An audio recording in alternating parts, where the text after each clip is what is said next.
Bom dia! Hoje eu vou falar sobre o sensor indutivo. Bom, para a gente poder entender como que funciona, a gente precisa saber o que é o indutivo.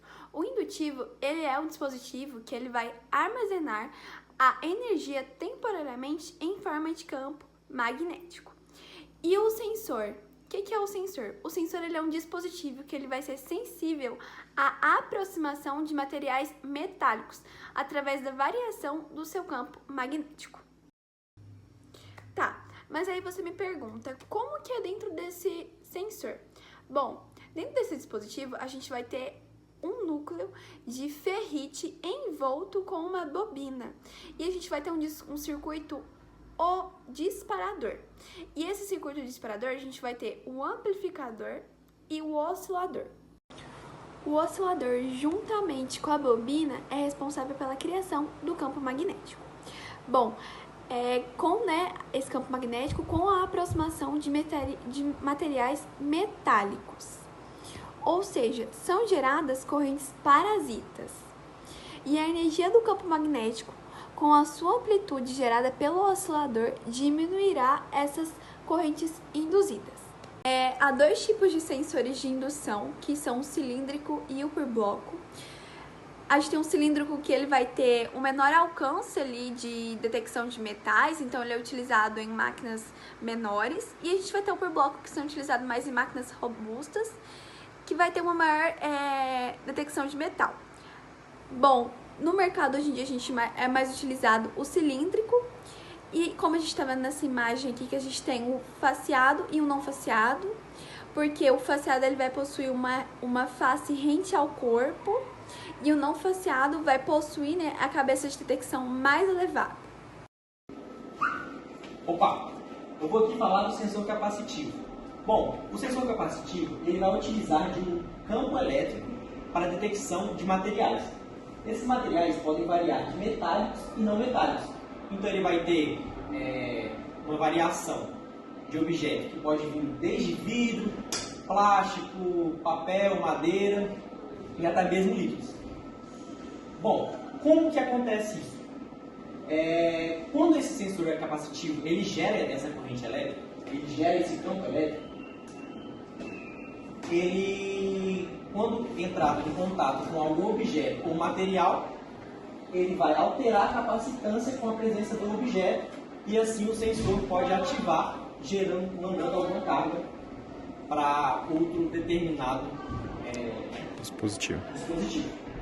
E aqui é uma representação onde temos o sensor capacitivo, o seu campo elétrico e o objeto que vai entrar em contato. Aqui temos um exemplo na prática do funcionamento do sensor capacitivo.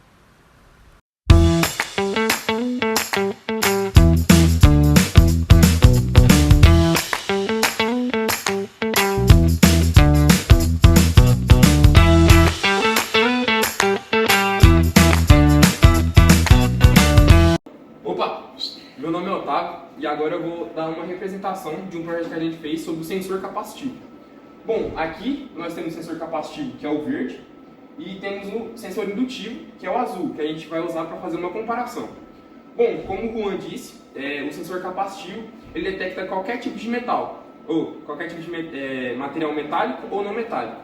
Já o indutivo, que a gente tem aqui, que eu vou abordar só brevemente, ele só detecta materiais metálicos.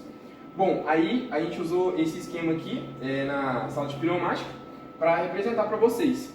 Bom, aqui, e uma coisa que eu também vou adicionar é que o indutivo ele é mais seguro do que o capacitivo. Porque o capacitivo ele pode detectar também poeira e umidade. Aí não é muito, sabe? Sofrer interferência.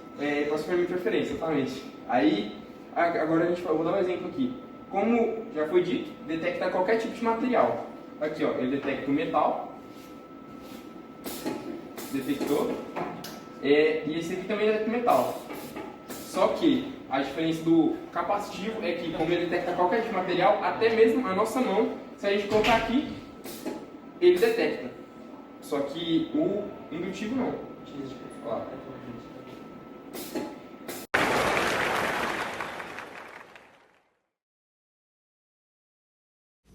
Bom, aqui temos um experimento do sensor capacitivo, que de acordo com o nível da água, a capacitância do sensor aumenta, gerando uma tensão e transformando a carga e alimentando algo, eletrônico.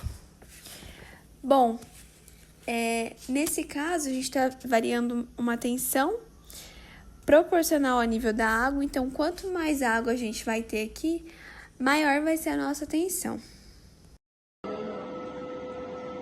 Agora vamos falar dos sensores ópticos. Sensores ópticos são muito usados na indústria, principalmente na área da automação, funcionando na detecção de objetos, medição de distância e monitorando processos. Eles funcionam de um jeito bem simples, gerando um feixe de luz, que é geralmente infravermelha, e eles detectam quando ela é interrompida ou refletida. Nos sensores ópticos nós temos tipos diferentes, e dentro dele nós temos 3 principais: os reflexivos, os transmissivos e os difusos. A começar pelos reflexivos, eles lançam um feixe e detectam a reflexão dele. Então ele geralmente é instalado em objetos próximos nessa detecção curta. E ele é um sistema mais barato e é muito utilizado na indústria. O outro tipo que nós temos são os transmissivos. E ele é separado em 2 partes. A gente tem um feixe emissor e o outro que é um receptor. Dessa forma ele detecta um feixe a grandes distâncias. Então ele é muito usado nesse fator, ele não é influenciado por luz ambiente e ele funciona a grandes distâncias. O principal problema que nós temos nele é que os dois, o receptor e o transmissor, tem que estar bem alinhados para que ele funcione bem. E o último que nós temos são os difusos, de forma que o mesmo sensor envia o feixe e recebe. Então ele consegue estar na detecção a média distância e ele é muito usado também na indústria nessa parte de medição. Agora vamos falar dos tipos de fechamento desses sensores. Os 2 fechamentos que nós temos os mais comuns na indústria, o NPN e o PNP. O funcionamento dele é bem parecido. O NPN permite a passagem da corrente até que o objeto seja detectado. Dessa forma ele interrompe o circuito. Já o PNP funciona da forma oposta. Ele só permite a passagem da corrente quando o objeto é detectado. Oi, bom dia pessoal! Eu vou falar para vocês agora onde é que nós utilizamos os sensores ópticos, sensores indutivos e os capacitivos. Os sensores indutivos podem ser usados como sensores de proximidade, onde eles vão detectar metais. Esses sensores eles podem ser utilizados tanto em automação quanto na área da robótica. Já também podemos usar eles para nível líquido. Eles vão detectar a presença de líquido dentro desses tanques nas indústrias.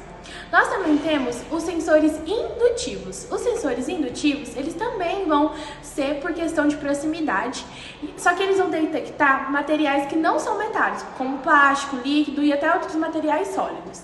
Nós também temos o nível líquido, só que ele vai fazer a detectação da quantidade de líquido que tem dentro desses tanques nas indústrias.